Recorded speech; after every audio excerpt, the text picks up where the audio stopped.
bit of hosting. So you're in for a treat. In for a wild, Mr. Toad's Wild Ride, one of the best rides at Disney World when it was around. So today, we've got Bas van Kaam. Sorry, I always add a P to that last name. I am horrible with names. Works at Nerdio. He has been involved in EUC for years. Great guy. I don't know what else to say about him, but highly intelligent, very, very nice, always willing to help a hand, have a chat, whatever the case may be. And of course, we have DJ Eshelman, the Citrix coach. I'm just going to call you Coach from now on. I think that'd be cool. Coach, remember that TV show, Coach? Yeah.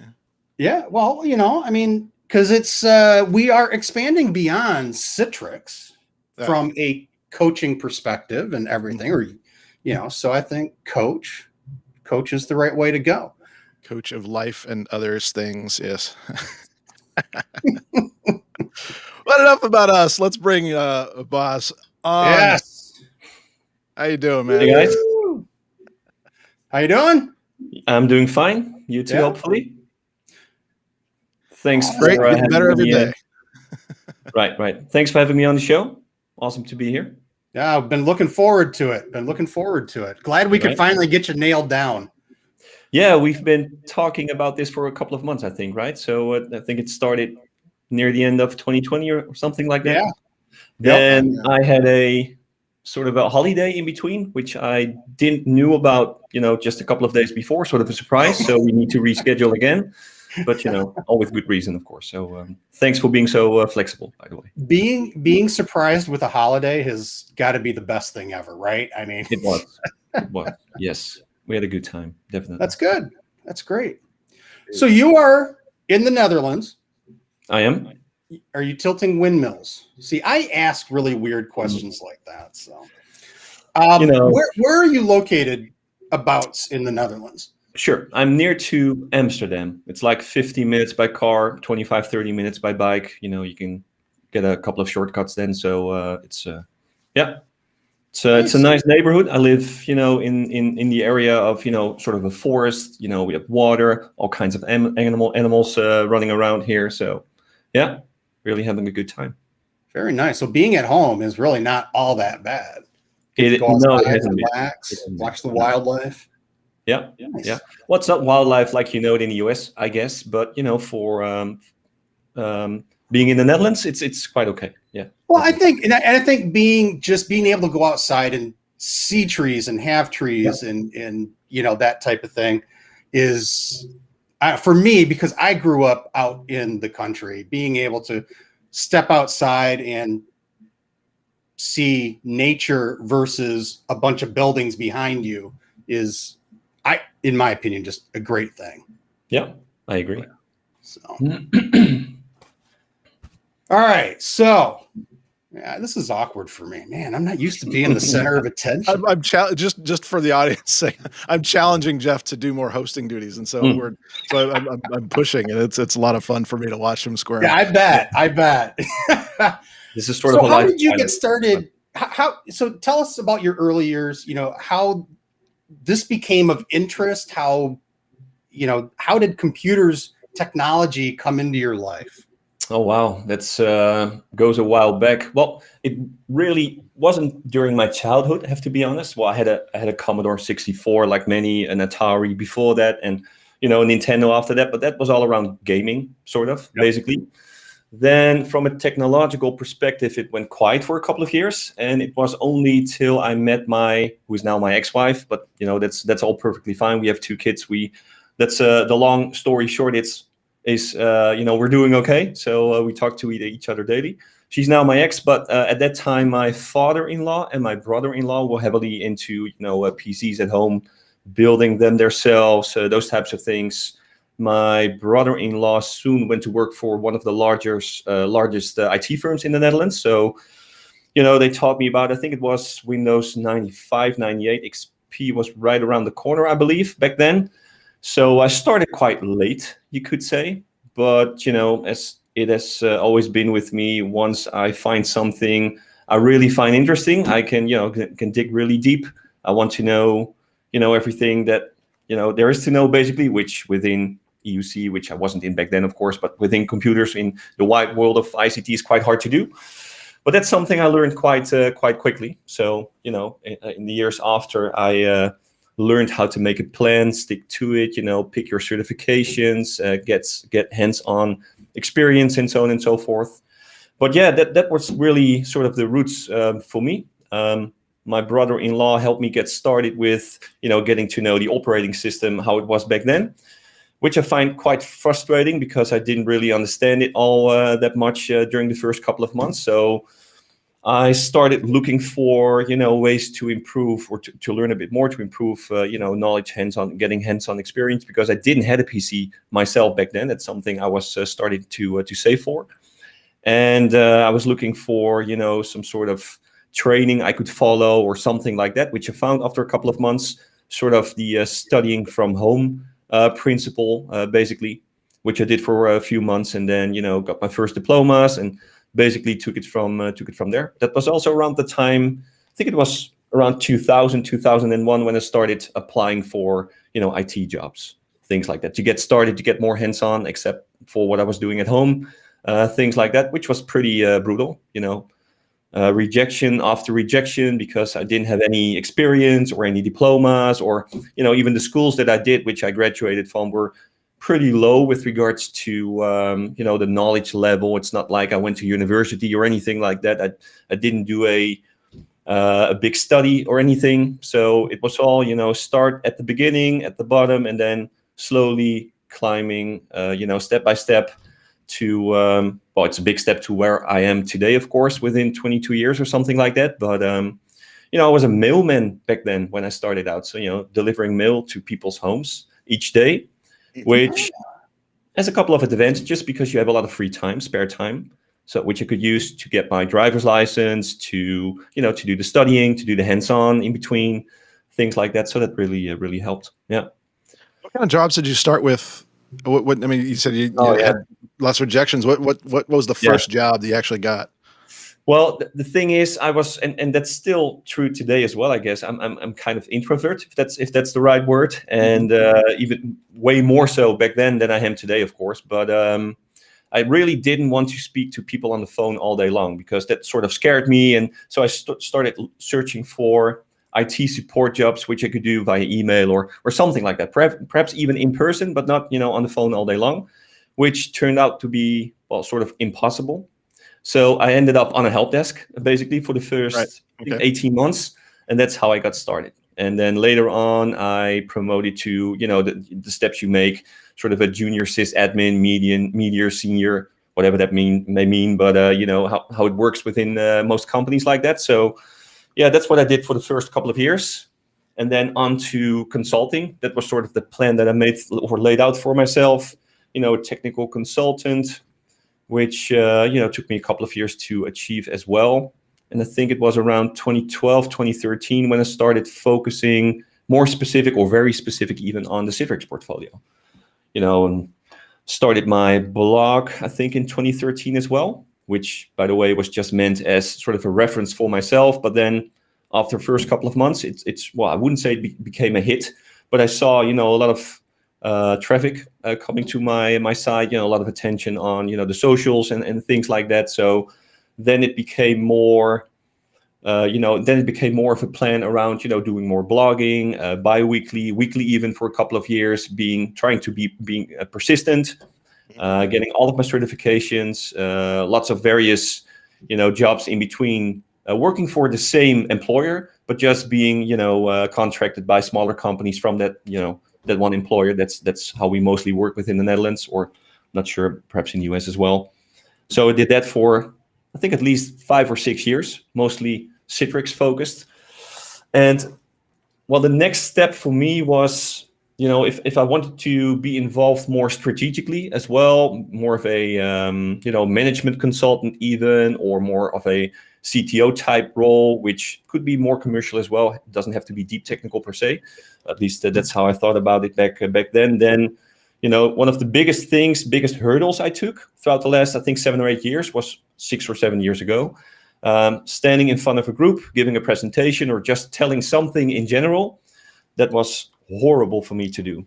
So I really needed to learn to step outside of my comfort zone, the comfort zone where the magic happens, that type of thing. So, but it really, really worked. And it's something that still, I wouldn't say terrifies me, but I still get nervous, for doing a presentation. Nowadays, it's all virtual. So for me personally, it makes it a bit easier, to be honest, instead of standing in front of 20, 30, 40, 50 people live. But I've done that, luckily, throughout the last year also a few times, because, the COVID restrictions went from almost nothing to a lot to less to more. And, so in between there was room for that. So luckily, but, the last 7 or 8 months have been virtual exclusively. I can say. Yeah. So doing presentations, that was something else. And I never would have thought that I would be doing those 7 or 8 years ago at all to start with, but in English or in a foreign country, or man, that was an experience on its own. That was terrifying, but glad that I did it, of course. That's definitely true. That first time is always an interesting. I think back on my first time, I completely and utterly over prepared, and I did the whole PowerPoint mistake of lots of PowerPoints, tons of info on the PowerPoint, all that great stuff. But but it's something, once you get used to it. And I think you could attest to this. It really does open up a lot more opportunities as well. If you're, if you're comfortable getting, or at least comfortable enough to get in front of people and speak, whether it's a small group of people, whether it's a larger group of people, it really does help a career as well. Absolutely. Yeah. And the more you do it, the more confident you get. You sort of, I think for most people, you build up sort of a routine. You learn stuff along the way as well, like, not drinking a cappuccino 15 minutes before you need to present, or some, stupid stuff like that, because you will be, your throat will be clogged up all the time, and, those types of things. But the more you do it, the more confident you get, and you start to get used to the feeling at least that's what I have, the feeling you get before you need to present, being a bit nervous, but that's all healthy. And it, helps you being sharp or stay sharp and those types of things. And, and again, being persistent also is important here. If you stop presenting for, let's say, a year, or perhaps even shorter than that, then it's basically starting all over again, at least from a feeling perspective. That's how I experienced it, at least. Yeah, I think from a feeling and even a flow perspective. Because you're right. You develop your own style, your own flow of doing those things. And then when you're out of practice for a long time, when you do it again, you look at like a recording or something and you're like, oh man, I gotta get back into this more. Recording yourself is definitely a good way to teach yourself, perhaps, or something like that, or whatever you would like to call it. But it's also it's horrible to do, and to listen to it, to view it, and I really don't or didn't like that part of the process. But I did it. We are our own worst critics, definitely. Yeah, that's true. Absolutely.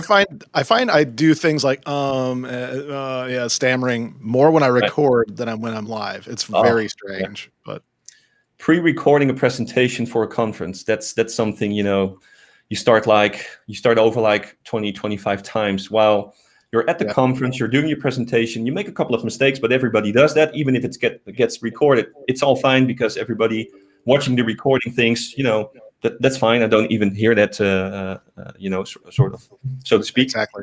But if you need to pre-record it, every time you do an or an or you say a word wrong, or whatever, then starting over. And, depending on the software you use, you might be able to, to copy and paste a couple of things, or, to cut here and there. But, I'm using, what's it? Camtasia, I believe. Something like that. So pretty basic. And I'm not that experienced in, getting movies clips together and things like that. So I needed to do that throughout the last year a couple of times. And, it took me half a day. While at the conference, again, you make a couple of mistakes. You're done within 45 minutes. You go home or enjoy the rest of the conference, do whatever you would like to do. But no pre-recording, you're stuck in your office all day long, starting over. Yeah.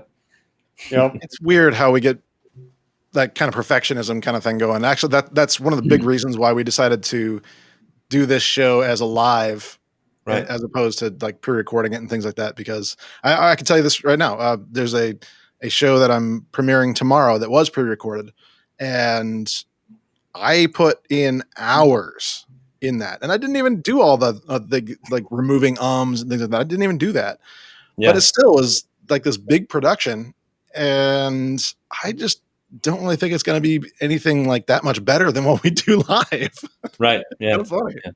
But so we get in our own heads a lot about being live or not, and if we're presenting ourselves well, and ultimately it's a mindset thing of saying, you know what, it's okay, and I give myself permission to not be perfect today.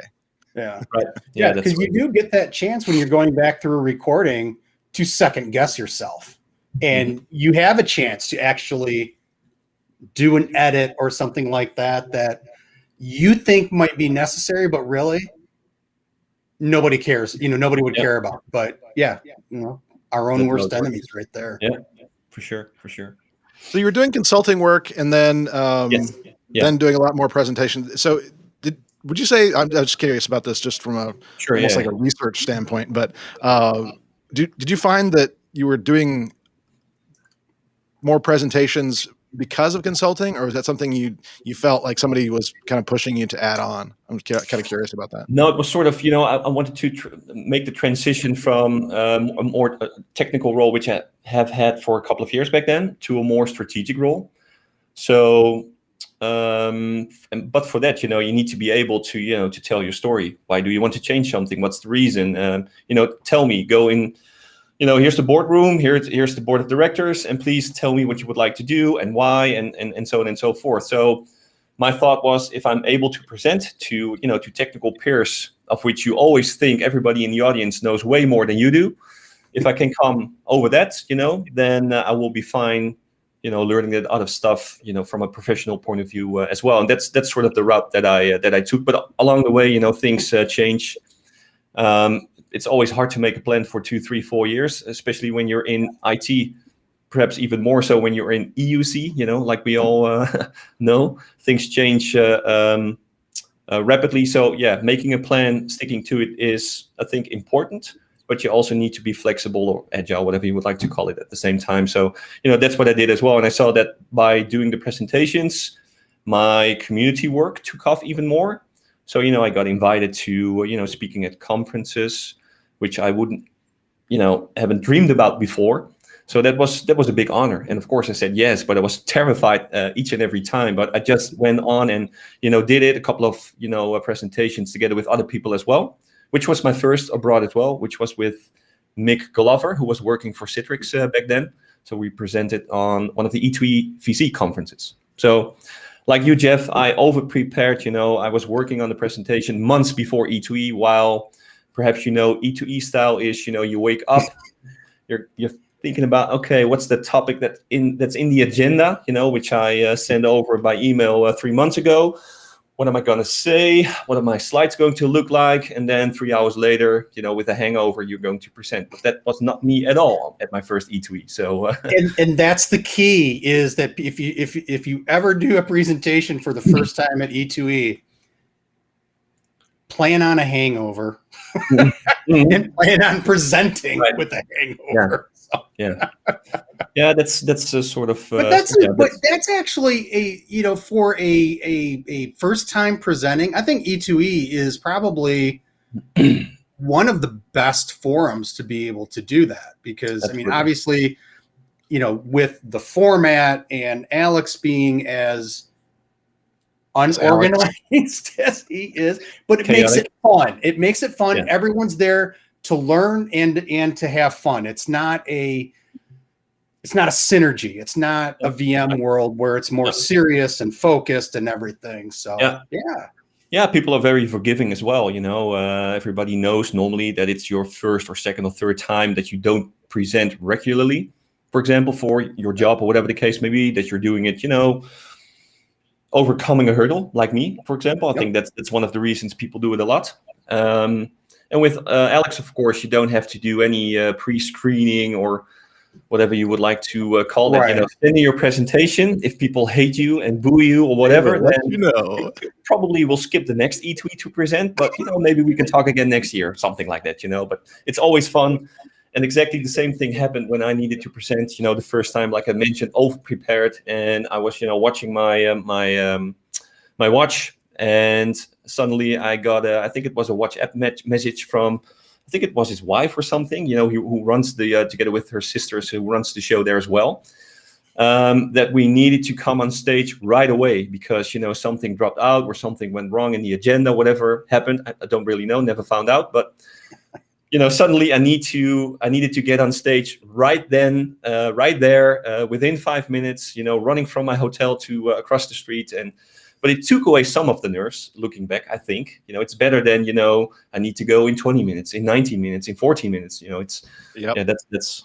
So it's sort of, it's fun to tell now, of course. Yeah, that's real, actually. That is something where I've been part of events like that it was actually more comfortable for people to be called on rapidly because they weren't just sitting there worried about what they were going to say, or that doesn't have time to sink in. You're just like, oh, well, we're going, and you just talk from, maybe not as good as far as like being on a timeline, but you definitely get some more raw, like, here's my actual experience kind of things for sure. Well, and I think it does get rid of those nerves because, like you said, you're not sitting there in anticipation.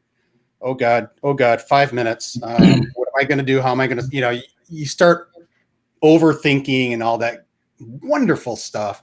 And when you're just called up there like that, it's like, oh, it's a do or die. And most people are going to do, and that's just, you get up, you do it. And then suddenly you're done.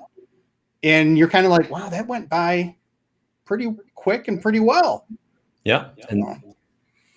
And there's the, the applause, especially at E2E. There's always applause, and especially if it's your first time, then I think Alex, even from the back of the room, mentioned something like, and give a hand, it's his first time, and, good job, and something like that. So, it was a really fun and nice experience looking back, definitely.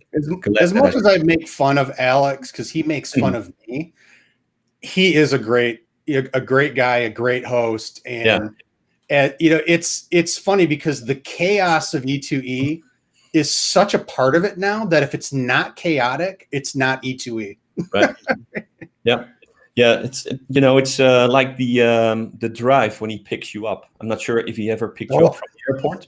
That's a fun experience as well. If you haven't done that at E2E, you haven't been to E2E, basically. If you know what I mean. He picked me up from the airport. This was years ago, before it was even E2E. It was still pub forum, and it wasn't a formalized thing. My first time over to Paris, and he picked me up from Charles de Gaulle and driving through Paris. Oh, I'm surprised I didn't have a heart attack. Yeah, that dude is crazy. Has that effect on people in a car? Yeah. Yeah. Good to have him on one of these days. We're trying. Cool. So the next one is Hamburg. I think it will be in person and virtual as well. Yeah, sort of a hybrid. Yeah. And I think that's going to be how a lot of these go from this point forward. Because right now you can't do strictly. I don't think you could do strictly in person and get the same attendance that you would on a normal year. So it's good that, not just E2E, but I think a lot of these shows are going to be, hybrids for quite a while. Yeah, not a bad thing per se, let people choose, what they feel comfortable with. I'm skipping Hamburg in person. We will be there virtually because we will sponsor and all that stuff. And probably, I think it's Greece near the end of the year. So in November or something like that. So that might be an option. Definitely. Yeah. In person. See what happens. Yeah. Is it Athens? Yeah. Sorry. Yeah, I didn't hear you. Yeah, I think so. Yeah. Nice. So walk us through. So you had where were we in the timeline here? So we're talking about like how doing consulting and things like that, and then noticing that presenting was kind of building you up. What did it build you up towards? As I know, we could talk about the book, that project, which was awesome. Well, it built up to being confident, basically. So it was sort of a skill that I needed to to get a couple of steps higher professionally. It helped with community stuff as well, of course, because the more you do it, the better you get at it. It even becomes fun, and you look forward to giving a presentation before 50, 100, 150 people, whatever. The only thing it didn't feel like that was when I first presented at Synergy, but another story. That's such a huge hall with so many people, and Right. that was scary. But yeah, no, it helped me to get ready, for the next step professionally, basically. Yeah. So that's when around that time, 4.5 years ago, I moved from the company where I started my Citrix career, basically, over to a Dutch firm called Detron, pronounced in English. I think it's Datron in the Netherlands, or in Dutch, I mean. But there I got the opportunity to go from being a technical consultant to a management consultant, and I've been the CTO of that company for, I think, close to 8 months before I moved over to do something else. But yeah. So an interesting journey for sure. And the things you need to learn when you go from technical to more, it's even more political. Even that's the kind of thing you need to learn to deal with. You need to be patient. It's a lot of people who need to what's the right word? We sort of had we founded a technology board, for example, to come up with ideas for the company, new products, new propositions, those types of things. I would then present them to the board of directors, basically, which were like 7 or 8 directors from different business units, those types of things. But then there are so many people, so many layers within a bigger company in such a role that you need to go through, and they all need to say something about it, or they feel something about it, or they have questions, or something needs to be changed, or before you go from a solid idea with a group of technicians, but also think of it from a business perspective, of course, that was sort of my thing that I needed to do as well, to a new proposition on the market with something customers could purchase, or we could implement for them, or whatever it was. It takes like 6-7 months, and then you're fast, basically. So that's something that I had to learn to deal with, which I'm still not really comfortable with. But working now for a startup, it's 100%, 180%, the opposite. So it even goes so fast sometimes that I can't keep up, and that's the way I like it, basically. So having a lot of fun. Yeah, it was a good experience, but I'm not sure if I would take such a role again for bigger companies.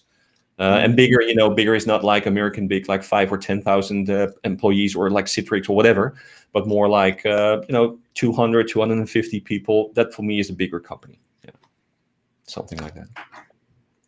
Yeah, whenever you jump up into a bigger company like that, it is amazing how many layers you need to peel back sometimes just to get an approval.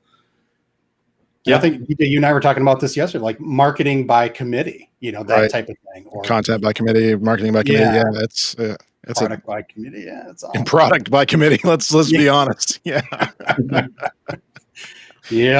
And then by the time it gets approved, sometimes you just miss the window completely. Well, that happened a lot, to be honest. Things would be, I wouldn't say outdated, but when there is a sudden spike out of nowhere with, I don't know, ransomware is a good example, nowadays throughout the last 6 months or so. And you would like to do something about that. You have a good idea or a good concept or whatever, and you wait like a year before putting it on the market. You've missed the window of opportunity, basically. So the time to market really needs to be, as short as possible, basically, in those types of situations. Yeah, and that's a challenge, definitely. The more people you have, in sort of a hierarchy within the company, because that happens a lot still, the more difficult that is to achieve. At least that's my experience.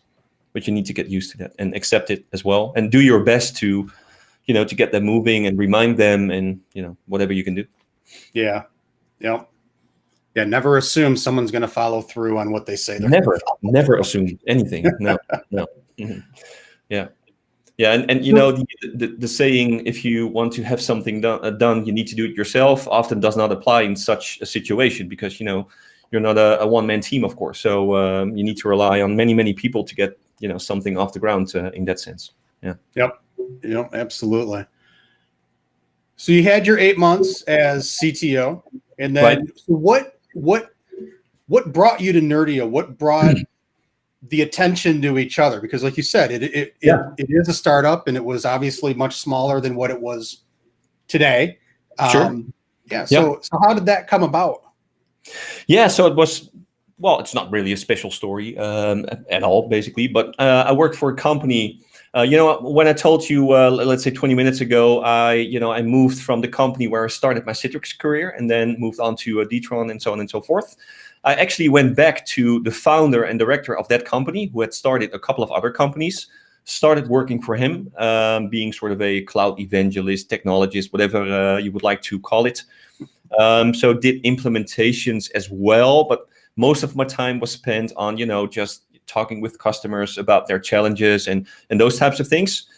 During that period, I blogged a lot more on my own website as I do now. I still, write a ton of stuff, but it's mostly for Nerdio, which is something I'm totally fine with because it's awesome.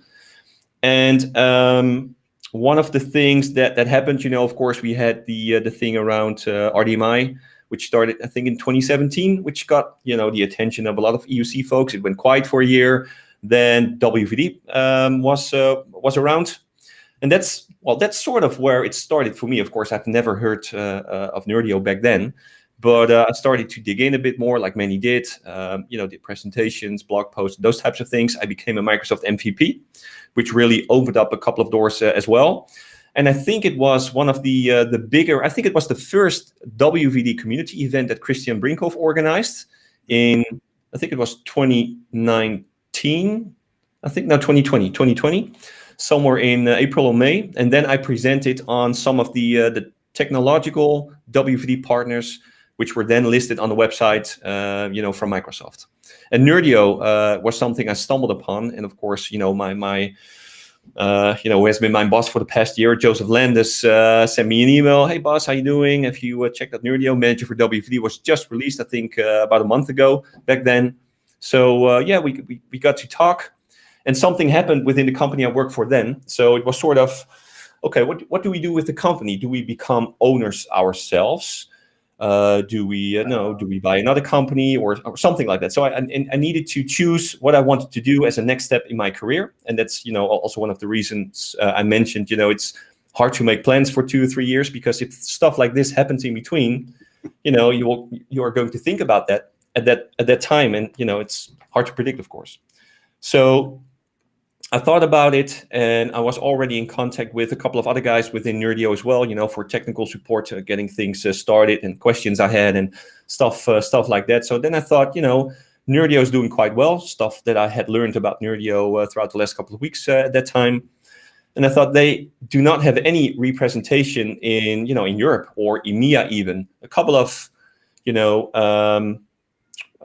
smaller partners, inactive mostly back then.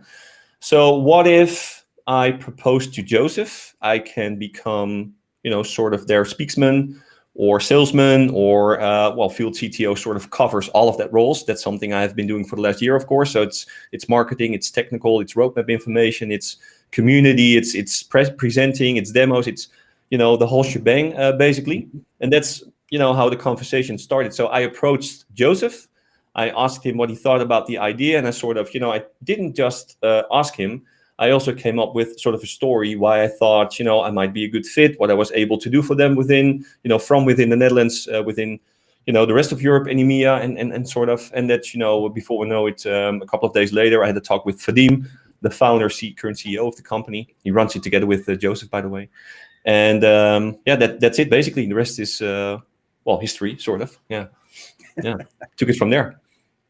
Started like a month and a half later, and my current employee back then fully understood. In fact, they are a partner currently as well in the Netherlands, so it's all fine. Yeah, it was a good breakup in that sense.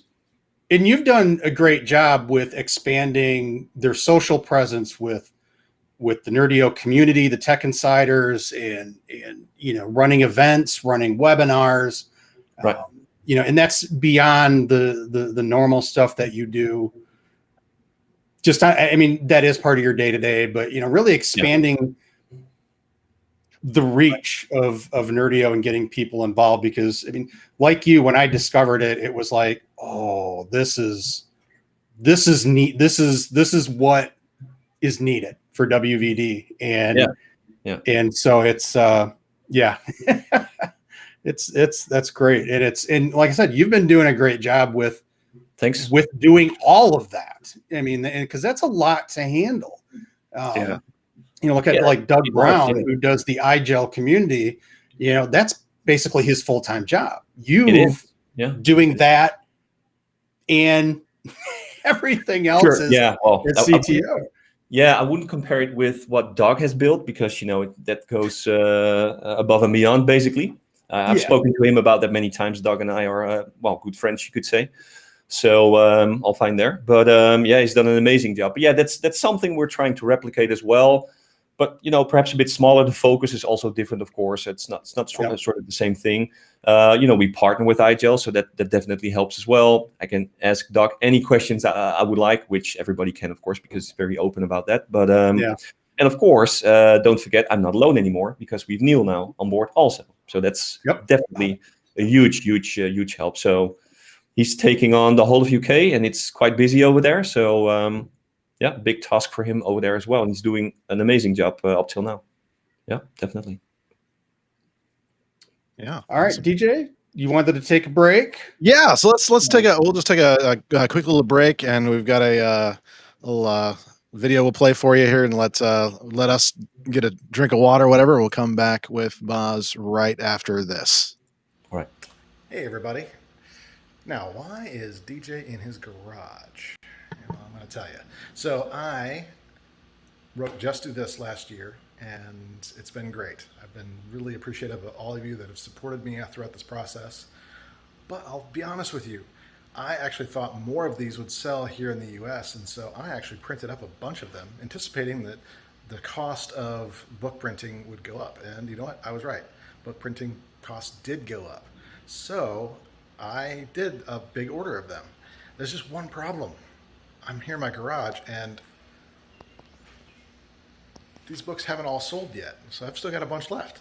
So what I'm doing is I'm having a little bit of a clearance incentive sale. There's basically 3 different options for you. One, if you want to purchase Just Do This for your team, or have your manager purchase it for your team, or you want to purchase it for other people in bulk, we have some discounts that are coming online that will be running throughout the month of June. These are incredible discounts of more than 50%. They start at 50%, go up from there. So if you're buying in bulk, this is definitely the time. Second one is, if you are already someone who has bought Just Do This, I have some things that are special for you, some ways that you can buy for your friends and things like that at a severe discount as well, 50% or more. Kind of cool. Finally, if you have not yet experienced Just Do This in hardcover in all of its glory, then I have something special for you too.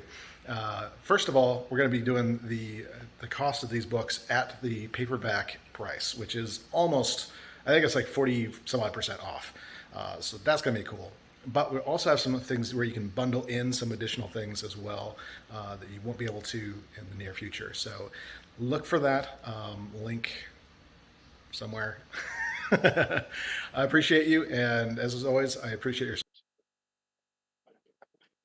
Indeed. And to add on to that, one more thing, there is a survey as part of this, and so filling out that survey is actually for Thrive IT. It's not for the book or anything like that. So we're trying to get more ideas about some content to bring you, and we've already gotten some great feedback. And so I encourage you, if nothing else, even if you don't want the book or already have the book, go to that link and fill out that survey part of it. It's completely anonymous.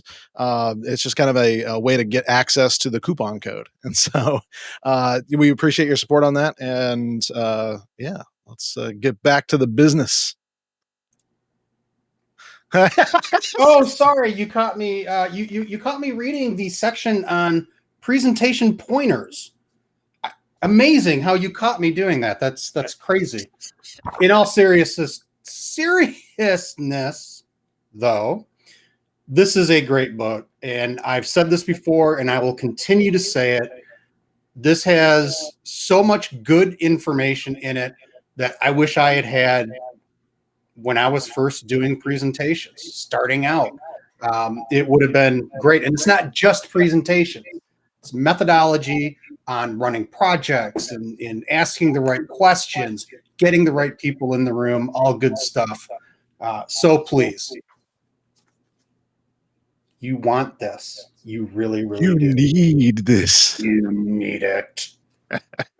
First hit's free. All right, maybe not, but Appreciate that. But yeah, that is good, and that's a great point. Like, there's things we do for like our job, like the technical skills, things like that, and it was great to start there. But I really do get much more excited about getting people equipped, and so yeah, that recharges my batteries, so to say, I guess. Yeah. Well, and with the conversation we're having with Bas, it fits perfect, because these are the things that a lot of us as techies don't focus on: the presenting, the methodologies, how to do a whiteboard properly and things like that. It's that's good stuff to know. Yeah, assumed knowledge is always a troublesome thing for me, and that's something I've been getting from more and more. And Bas, I was going to ask you about this too, in terms of like your experiences with this, in terms of what people just assumed versus what you actually had to go out and find, or just muddle through and spend the time learning. Yeah. It's like you have these images of success, being the top of the iceberg, and then all of the stuff people do not realize. Well, Right. that's how it is in real life, and that's with gathering knowledge as well. It's nights, it's weekends, it's whatever, making additional hours, stuff like that. Hard to balance sometimes as well. So the home front needs to be okay with that. Also, I'm very lucky. And by the way, I'm so lucky that I'm going to marry her in about 4 weeks from now. So pretty cool. Congratulations! Well. Thanks very much. Yeah. So no, that's I think that's definitely an issue sometimes. Yeah. And I think that's a good point. Is the masterclass thing you can get into. I did a subscription to it. And one of the ones I watched was Neil deGrasse Tyson. And, he brought up some really good points about nobody goes into a presentation knowing everything that they seem to know in the while they're talking through the presentation. I think he said something like, for an hour presentation, he'll spend 10 hours preparing for it. Not just, slides, but all the research, if somebody asks me this, what's going to be my answer? Those types of things. So it's a process. Absolutely. Yeah. It's hard work also. Yep. Yeah, definitely. Yeah. Nobody ever goes into a presentation, like I said, knowing everything they know at that point in time. No, exactly. So, yeah, totally agree. Yeah. And I actually wanted to get into a little bit about, writing in that process. You mentioned the blog, and right. Actually I don't know, and so I wanted to ask you about this. So my early exposure to you, I can't remember if it was at Synergy or the or blog, or if it was actually the book. And I'm trying to remember. So I was just kind of curious about that whole writing process. Was that like blog first and then book, or how did that work out? Yeah, so like I mentioned, I think it was in 2013 when I started. It's been 7 or 8 years now. And first, it was just for a personal reference. I started to do all of the Citrix certifications back then, and that kind of stuff. So wrote about PVS or storage or MCS, whatever. Right. But then after a couple of months, I thought, okay, let's pimp my website a little more. So I put on a counter. It was WordPress, by the way. But the counter, it shows you the number of views at that time, the total number of views. And I was like in or in for 6 or 7 weeks, and it was over 3,600 views or something like that, which to me was, it felt like 3 million. So then I thought, oh, well, maybe I can do something with this. Maybe people really like it, use it, for whatever, troubleshooting or whatever I was writing about back then, of course, new products, you name it. So sort of my plan that I had around blogging started to change from then on. So, and again, constantly changing throughout the year because many things happened along the way with regards to, community programs and all those types of things. Sponsors on your website also changes a lot or can change a lot. Those types of things. And that really led up to, okay, what's bigger than having a blog that gets 30,000 views a month? Well, getting 40,000 views a month, obviously, but, writing a book. And I started writing a book on Xen Mobile, which it was called back then. Oh, Again, I got to 68 or 70 pages or something like that, and the product kept changing and changing and changing daily, weekly, monthly, you name it. So I quit it. I didn't do anything around, writing a book for, I think, over a year or something like that. I used the content that I had written up till then for 3 or 4, major, huge blog posts, which were quite well received back then. And then afterwards, I started thinking about, okay, I needed to find a subject more, where at least the basics do not change that much. Of course, Yes. ICA, RDP, and that kind of stuff, it constantly changes from a functionality point of view, those types of things. But the basics are always the same. The same is true for PCS and MCS. Features are being added on top, but I wanted to focus on the architecture side of things. So that's what I did with Citrix. And I just thought of, sort of a sample deployment. What are all of the components? Made chapters of each of them, and then thought about what would I want to write about those types of things. And there's some stuff in there about history as well. How the ICA and HDX thing got started. Back in the 80s, 70s, 80s, up till what was it, 2015 or something like that. So. Yeah, that was so much research. Amazing. And that's exactly what I was going to ask you about, because the thing that made the fundamentals, just diving into the whole architecture, like you're saying. So right. Diving into that was a unique approach that I didn't see anyone else taking on. So much so that I actually initially thought, I was like, did Citrix ask him to do this? Because they aren't even talking of, they don't even have this level of information. So right. That was interesting to me. Yeah. So you just kind of just decided, just like, oh, well, yes. we'll just do this. Yeah. I was looking for a big project. Of course, I remembered the book I started about a year before. Didn't want to do that again because, kept changing the names and all sorts of features and whatever, pricing, licensing, you name it. Yeah. So I was looking for something more solid and then focused on not really the basics because it's more advanced as well, but more of the, the underlying base of things. So, the architecture where things are built on top of. So I didn't focus on, a feature by feature comparison thing or, that type of thing, because otherwise the book would have been outdated in like 3 to 6 months. Yep. So I think it's still relevant today. If you open it up and, how many people do Citrix Cloud, how many people do on-prem? I think it's like 80-20. In the advantage of on-premises. So, for example, I think it's still relevant, all that type of stuff. I don't know it that well anymore, but, that's a different story, of course. How much has FMA changed really in all this time? Not a lot. So, yeah. I think it's still the same, when it comes to cloud as well. Of course, they started rebuilding a bunch of stuff and more, more in a more cloud native approach, but that was definitely not the way they started out. And I would be surprised if it's, all gone. I don't think so, but that's totally fine, of course. Yeah. There's a book by Ryan Halliday called Perennial Seller that I think was after I met him, and it's that concept of when it comes to writing a book, the goal is to make it a perennial seller. So it's like it have the concepts that don't change. Right. And so between that and the kind of the FMA, the fundamentals, right. That was actually, I haven't told you this, Bas, but that's a big reason I wrote Be a Citrix Hero the way I did. Oh, really? I was like, okay, let's take the things that are not going to change that much, or at Right. least they can learn a concept out of it. So even if it does change, there's something we can learn from it and apply that forward. Yeah. So that was actually a big influencer. So thanks. Yeah, no, sure. You're welcome. Oh, nice to hear. Nice. Right on. Yeah, so it was a lot of fun, but it's not something I would do anytime soon again, because it's just too much work. It's like, writing for a couple of hours per day, 6 months in a row, because I wanted to have it finished before Synergy that upcoming year.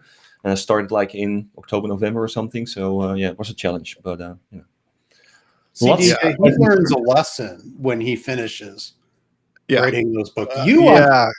I can't seem to stop myself. Yeah. You're just glutton for punishment. And there's some people that I'm sitting here like wondering if I should call out Patrick Coble directly, but I've been giving him such a hard time about just get it out there, man. Just go. It's so good. Like the material is so good. I'm like, just go. But it's the same challenge.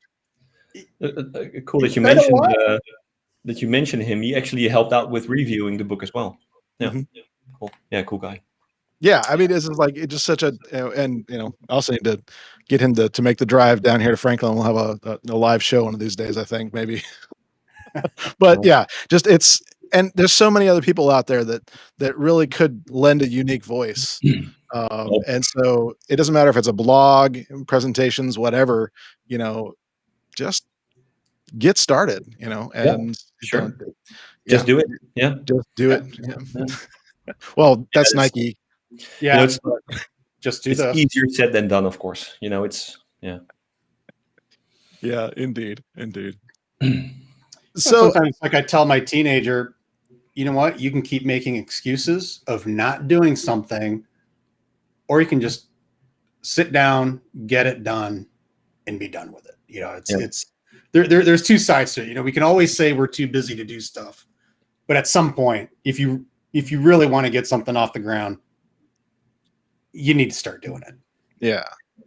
So. And actually, I think there's another thing that is probably just to back up and make sure we're clear on it, because I know we have the hackathon we can talk about and things like that, but just walk us through a little bit about what Nerdio is, what it does. Sure. Yeah. So everybody sees us as it's often associated with, automation, auto scaling, and those types of things, which is all true, of course, also. It's basically, it's a layer on top of, I say WVD all the time still, it's confusing. It's AVD, of course, but we're a layer on top of AVD, and we make working with that and optimizing and so on and so forth, really, really easy. That's the shortest I can tell it. But of course, there's a lot that comes with it. It's all of the automation. It's all of the integration with other Azure services that are often used in conjunction with AVD. MSIX, for example, or Avis Logics, or all those types of things. Azure Files, Azure NetApp Files, and many, many more. And basically, what we've done, we've taken it to a whole nother level. I can easily say that. If you compare to what you can do on the native platform, and before I continue, Microsoft is of course doing an excellent job, because new releases are weekly, monthly. I see things come by on a daily basis, sometimes even things that I haven't heard of before, or because it goes so fast. So definitely kudos to them. It's just more that, and I think that's true if you look at the roadmap, that they've publicly published as well. It's still more, the bigger picture. It's still more based on or focused on the architecture, so getting it to all of the data centers and optimizing latency and all those types of things. Of course, Azure Active Directory, the integration together with MEM and all those types of things, all big parts. And we focus more on those types of things as well, because if it comes out, we have it integrated like day one, basically, within the next release at least. But it's also more about the management experience. So what the user experience is something that the architect or the engineer designs or whatever. But in the background, you need to be able to efficiently do your work. Save a little bit of time here, make things more easy to work with there, automate stuff there, and so on and so forth. And one of the things we've noticed is that for one, it's hard for companies to dive into DevOps, for example. Never mind its formal way, or Azure DevOps in this case, because AVD is Azure only, of course. It's hard to maintain. It's a steep learning curve. Yeah. Those types of things. But it's definitely something that's necessary to optimize usage, to save on costs, to save on hours, on a weekly basis per engineer and stuff like that. So that's something that we have a ton of focus on. It's basically the only thing we do 24/7, 7 days a week. That's also why we have a new release on a monthly basis, at least once, adding 15, 20 new features, functionalities, those types of things. And it's all based on native AVD technology. So it's not, it's like I mentioned, we're put on top, but it's easy to get us, out of there as well, basically. It's sort of a resource group, basically, what we're talking about. So if you don't want to use Nerdio anymore, we're not tying you to our stack at all, basically. So, right. Yeah, so if the things like image management, or if you want to work with Evans Logics, or the auto scaling part, if you see where we started out about a year ago when I joined the company, I've been there for over a year now, and see what we have now, auto scaling on storage, auto scaling single user machines, hosted share desktop machines. We can do it all, basically. So and very advanced and predictable as well. So it has been an amazing journey. I think throughout my first year, we had like 14 new releases of the software. So pretty innovative, you could say. Yeah. And I always have something new to tell and to show. So that makes the job a lot of fun as well. Fun additionally on top of all of the other things I get to do. Yeah, and it's easy to get bogged down in that side of the story. But I think in terms of, well, this continues to be my experience. Whenever I look at Azure, my eyes kind of roll into the back of my head a little bit, and I start to think, oh my goodness, do I really want to do this? Because it's like anything else. If you don't start with a good foundation, then the further along you go, the worse it gets. And so that's the other thing that screamed out at me with Nerdio from early on. It was like pretty obvious that it's like, okay, yeah, it makes sense that the Bas is involved with this, because there's that kind of, let's get a good foundation and then let's make this easier down the road so that you don't have to worry about all the drama.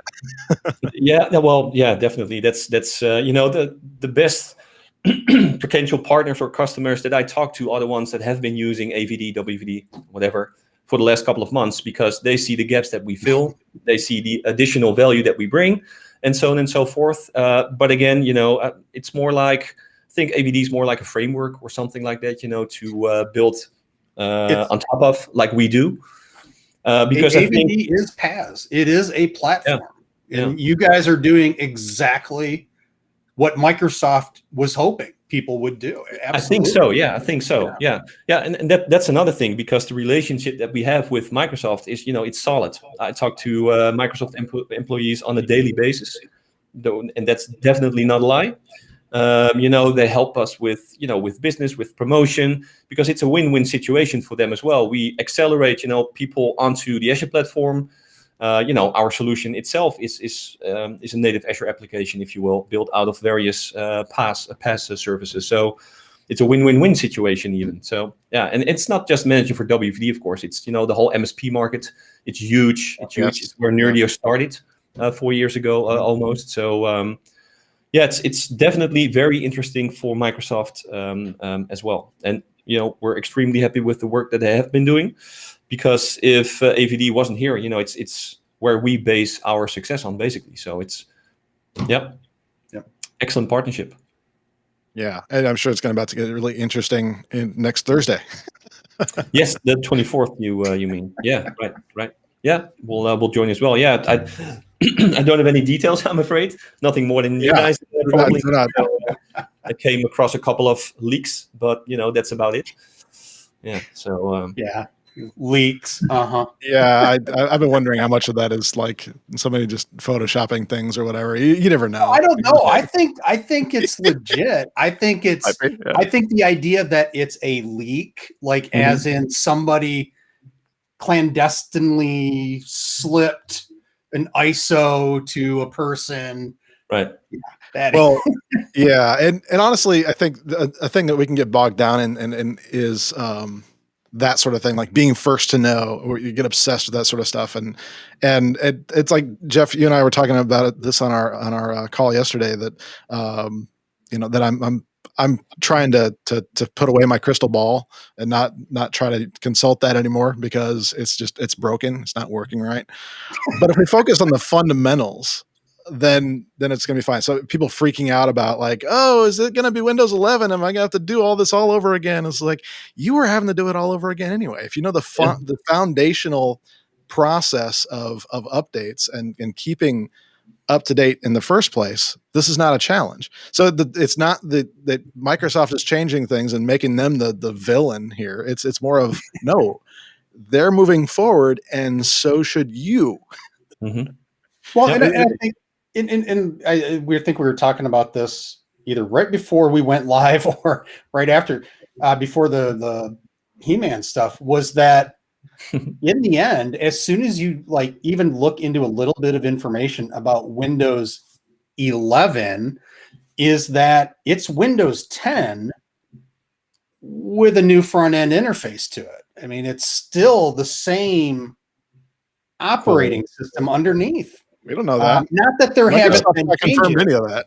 Yeah. I mean, not that there haven't been changes, obviously, because I mean that's the whole idea.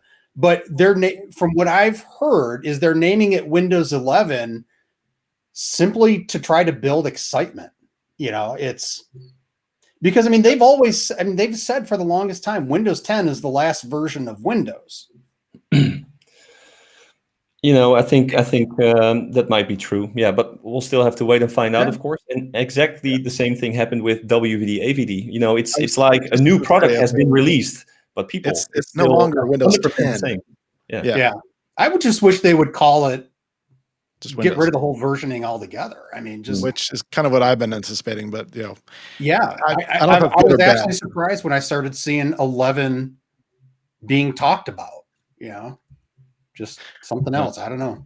But I mean, just back to the foundations and that sort of thing. Yeah. That's really important to keep in mind, that it's like there's always going to be these things, especially living in more of a DevOps style world when it comes to and we're seeing this, like DevOps being into more of the EUC world, which is kind of what we're talking about with all this. We're seeing this more and more being impactful. And I think we need to recognize where the stress comes from.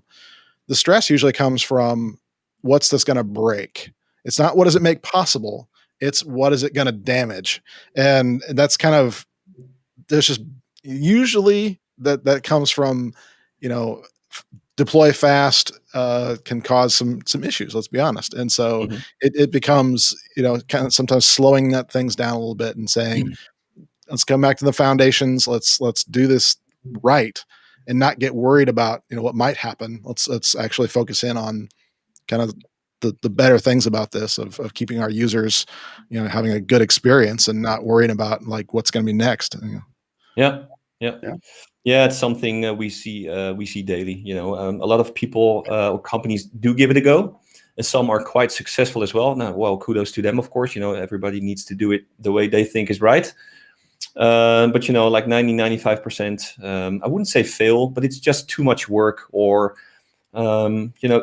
there are not that many people within the company. That's also, I think, important, because if you want to do DevOps, want to do automation, all that kind of stuff, you need to sort of think it's fun to do, because if you need to learn that because your boss tells you so, it's going to be a challenge for sure. It already is. But if you think it's fun, and if you're more, I wouldn't say geeky type, but if you the kind of admin who goes at home, or stays later at work, and to fiddle around a bit, and you don't have it finished for the day what you wanted to have finished, so you're still working a bit on it to and then finally when the sequence finishes and it's successful, then you can go home. Those type of people will get it within their fingers within weeks, or perhaps a couple of months. Then of course you have to challenge what happens when they are not available, for example. How many other people are able to maintain the same thing? And that's one of the things I always, and you could say it's marketing, of course, but we enable like 80, perhaps even 90% within the company to successfully work with AVD on a daily basis, including image management or MSIX app attach or whatever the case may be, all of the auto scaling stuff, but DevOps as well. We have a whole sort of DevOps capability built in, but all through graphical user interfaces. So almost anybody with basic Azure knowledge can work with that, because we tell you and show you exactly what you need to do, where you need to fill in stuff or a check mark or not.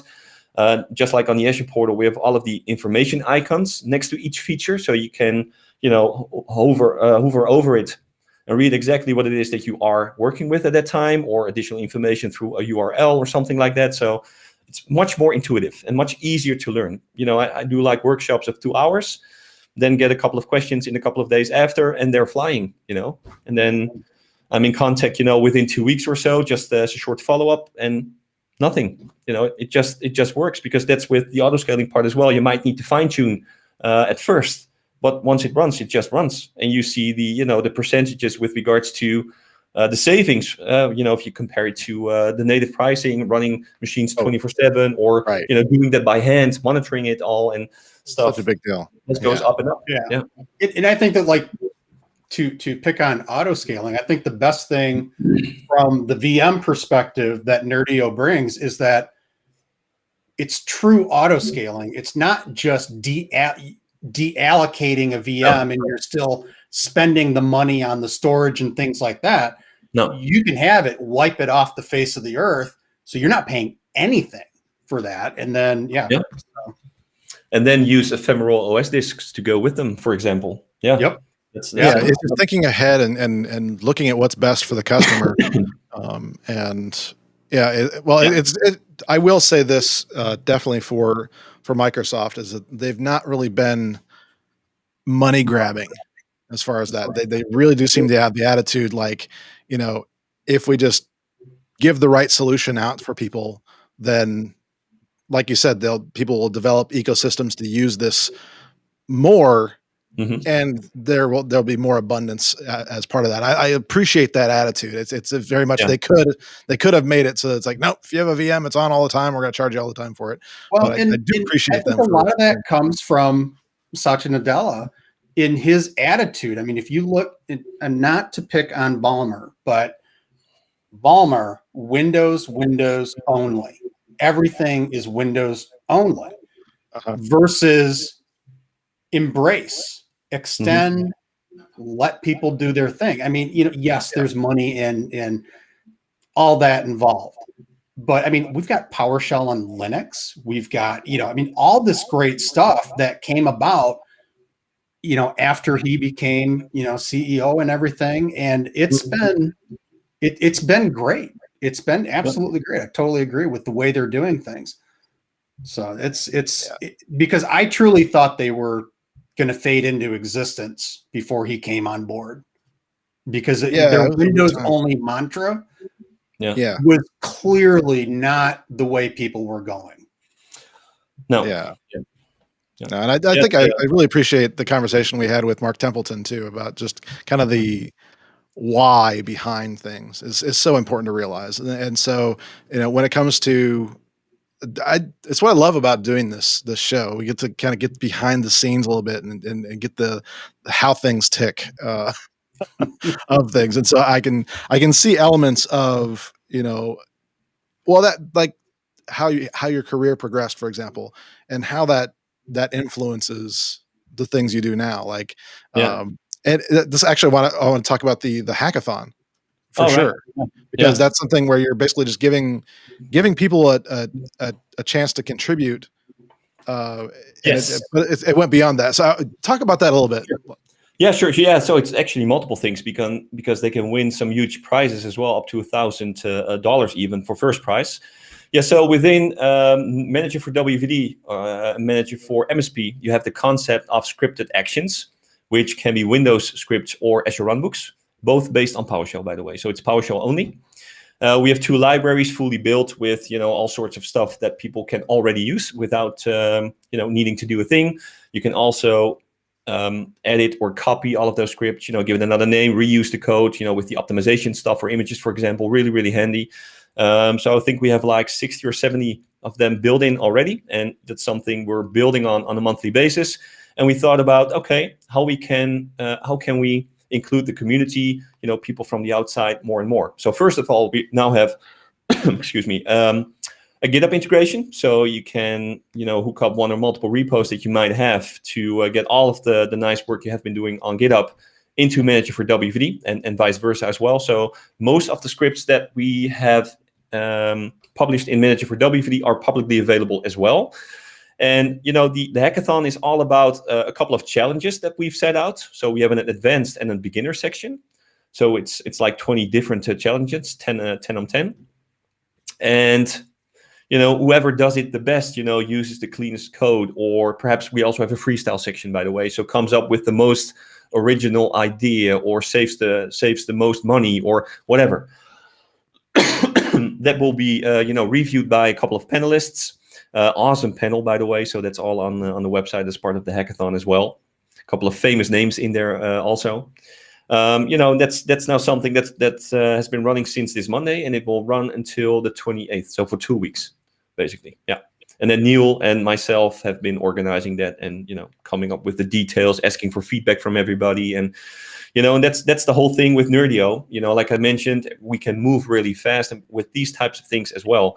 The idea from a hackathon, excuse me, guys, came from Joseph, actually, months ago, I think 5 or 6 months ago. And then later we thought, okay, we really need to do something with this. It's more people involved, because all of the scripts that will be sent in will also be published publicly. So eventually that's something we will do. And, depending on what people send in, on how they solve challenges or come up with ideas of their own, that might become part of the default solution, Manager for MSP or WVD as well. So that's also pretty cool. So, it's you will always be the owner of your script. You will be credited, and so on and so forth. So, all those types of things. So we need to wait until the 28th, of course, and then the reviewing begins, and that's something we'll do in between as well. And then see what comes in it. But it's pretty exciting. I think we had like 312, 310, something like that, signups in total. So pretty cool. Very nice. For first time, it's Yeah. So what, all said and done, end of the day, how do you relax? What do you do? What's your favorite thing? Wow, that's multiple things, of course, but I'm a sports enthusiast, but actively. So I like to go out for a run. Of course, that's not really relaxing, you could say, but for some it is, and for me it does work, to clean my head and thoughts and things like that. So I do that like 3-4 times a week. It's now a bit too hot, so I like to ride my bike from time to time as well, but I don't do that as often as I perhaps should. Spend a lot of time with my 2 girls. I have a daughter who turned 19 2 days ago, and the other one is turning 15 in November. So they are over from time to time. The youngest one still stays over, sleeping and stuff and eating with us. And the other one, the oldest one, has a boyfriend. They have been together for 2 years. So, all of that stuff going on also pretty neat. And then, do a barbecue from time to time, having a couple of beers with friends, especially when it's possible again. So now it becomes more possible, at least within the Netherlands. Those types of things. So really, really simple stuff, spending time with my soon-to-be wife. Sometimes during the COVID period, we just booked a hotel. And we have a little guy as well, Max. He's 2.5 years old. He's our son. So the other 2 girls are from my former marriage. Yeah. He stays over with grandma and granddad.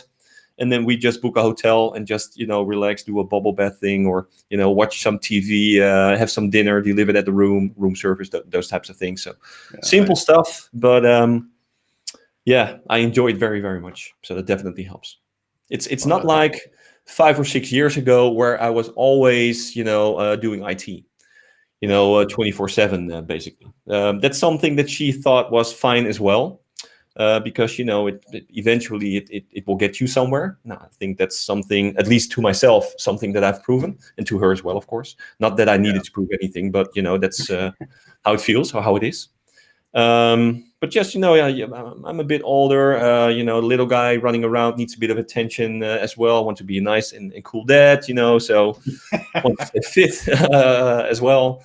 So, it's a nice balance. Be cool while you can still be cool, because, those teen years hit and it's... You get to be cool twice. Yeah. Yes. Yeah. Yeah. Yeah. So what about hobbies? Do you have any hobbies that you do on the side? Well, that would be sports. So Sport? running, cycling. We go out for walks often as well. Like I described at the beginning, it's a beautiful place to live and to go out for hikes and stuff like that. Pretty small round, a couple of kilometers. Not we don't have any hills or mountains or anything like that over here. But I think that's about it. I just bought a new barbecue, which I've used a couple of times already. So I'm beginning to get a bit more interested in that as well. So reading up. Yeah, I think that's fun. So, well, that's about it. Oh, and yesterday my Xbox Series X was delivered. So I might play a video game every once in a while going forward as well. When the heat, when it cools down a bit, then I will unbox, get it hooked up, and who knows. But we'll see. Well, I'm laughing because right now I'm hoping my stream is okay, because my wife is actually streaming in the other room. She's running an event for Destiny. So what kind of games are you playing these days? Well, not any at the moment, because I didn't have a console before. So I had one years ago. So I'm not playing anything. Well, I used to be a big, but that's on the PC, Counter-Strike fan. So that's an Unreal Tournament. That was huge for me as well, going back. Yeah, so you even talked about that. But, when I started out, it was games mostly when I first had my PC before it went to anything else. And organized a lot of LAN parties myself as well, setting up the networks and stuff and building tables and getting the whole crew together, and then, ordering out at night and organized tournaments. I really had like, 3 cups for a first, second, and third prize. And, I often would win one of the cups myself, so I would take them back in. But everybody thought that was good fun. So we're still trying to figure out a way to do that virtually with Thrive IT. There's a lot of challenges with that, like the way we stream and things like that. There's a lot of challenges, but from a streaming perspective, especially with gaming, almost the assumption is you're alone, or you're going to pipe in like somebody's audio or something like that. So it becomes interesting when you want to have like 2 game streams side by side, but yet, you don't want the sound from the games overwhelming everything, and it just gets a little crazy. But those LAN parties, those were so much fun. So much fun back in the day. And, yes, it's great. You can play with people all across the world, but, you miss that being right there, being able to jump up from your desk or table position and just, I got you. Just fun stuff. Good friends, good times. Absolutely. Those were great. Yeah, I love that too. Yeah, time's long gone, I'm afraid. But good memories, definitely. So I never thought we'd be the old guys like rehashing former glory, and here we are. It happens to the best of us, I suppose. Yeah. I remember the good old Battlefield, just Battlefield, right? Back when it was first released. That was so much fun. Now it's so serious with the tournaments and the esports and all that stuff. Just missing the fun, I think. But that's me. I'm old man. Senility, dementia. It's all. Yeah. It's all there. Creeps up on you. Oh boy. So do you watch any sports? I mean, do you play any sports? No, not really. Besides running, no. I used to be a swimmer, bicyclist as well. More of a triathlon kind of guy, but not anymore. Too much time. It takes too much time. Yeah. Going out for a bike ride 3 hours, then swimming for an hour, or anything like that. So I used to train with a very not really famous, but famous in the Netherlands, with a triathlete who made my training schedules and stuff like that. So it's just pretty serious, like training 20 hours a week. So back then, IT was sort of, on a low for me. I didn't have time to do, but that was like 10 years ago. So Yeah. yeah. Oh. But again, a learning experience, and that's how you, how you go along, how you grow, how you become a bit smarter about things going forward. Didn't That's really pretty help my cool, marriage though, either. that- So I think that's pretty cool though that you were able to do that, and with somebody yeah, that is well known and obviously has that was pretty cool. experience. Yeah. Yeah, that's pretty cool stuff. I don't know if you guys caught the so the Iron Cowboy is the guy who did well, at least previously it had been like 50 Ironmans in 50 states or something like that. It was like Oh, wow. in 50 days straight. Well, he just did over 100 in 100 days. Oh man, Crazy stuff. But I that's brutal. do have a friend here in right where I live, because our kids were friends for a long time. He's a pilot for United, but he's made the Ironman for a few years before Wow. everything got shut down. It was tough. I don't have that dedication.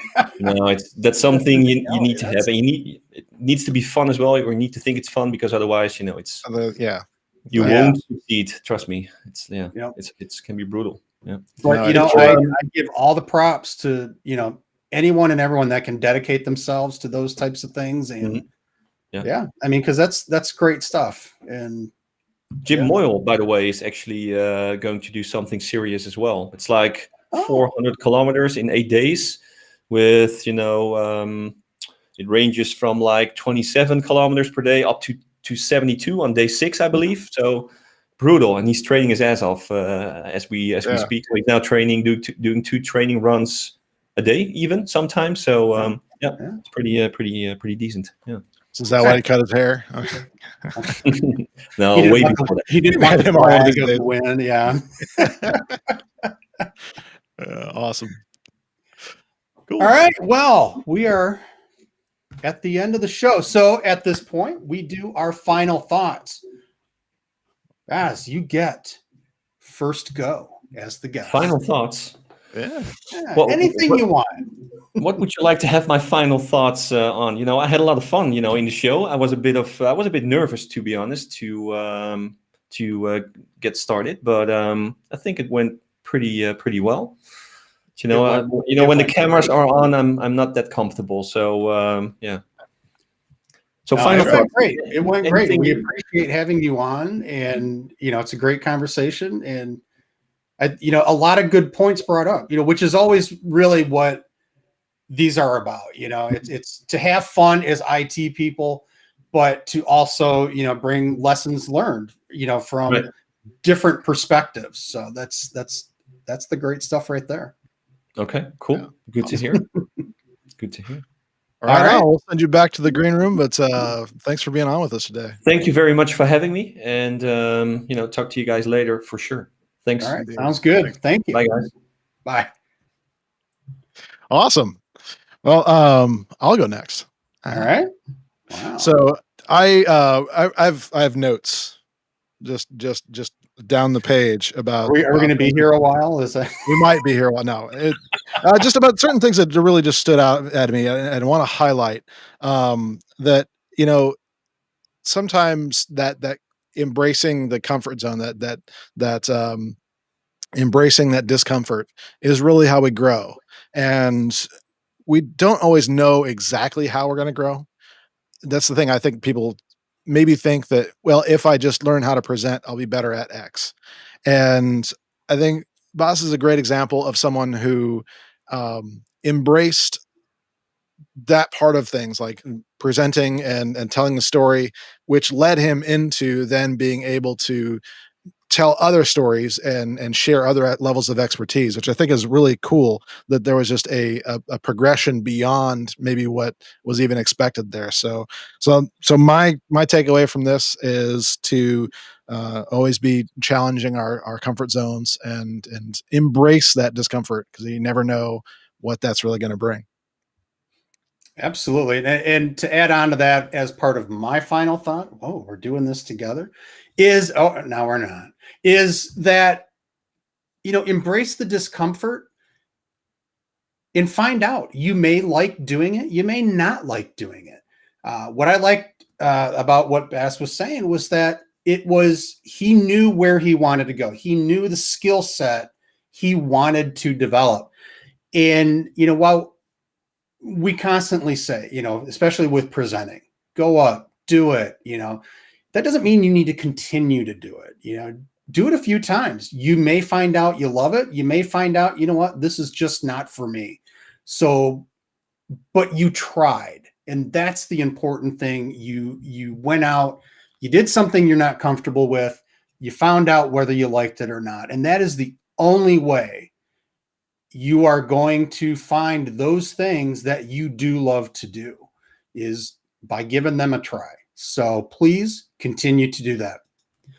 So to wrap up today, I want to say thank you to everybody who joined us live, to everybody that will be watching the recording of this, and most especially, I want to thank Bas van Kaam for joining us today for a wonderful hour and a half. And DJ, you can cut me off now. Bye. Thank you for joining us for another edition of THRIVEcast. We truly hope you've enjoyed the experience and have learned a lot from it. Now, what we'd want from you next is to join us at thrive-it.com, where you can get subscribed to our multiple channels, get subscribed to our newsletter, and do more to get yourself to where you want to be in your career and your life in information technology. If there's anything we can do to help you, please give us an email at support@thrive-it.com. We'll see you next time.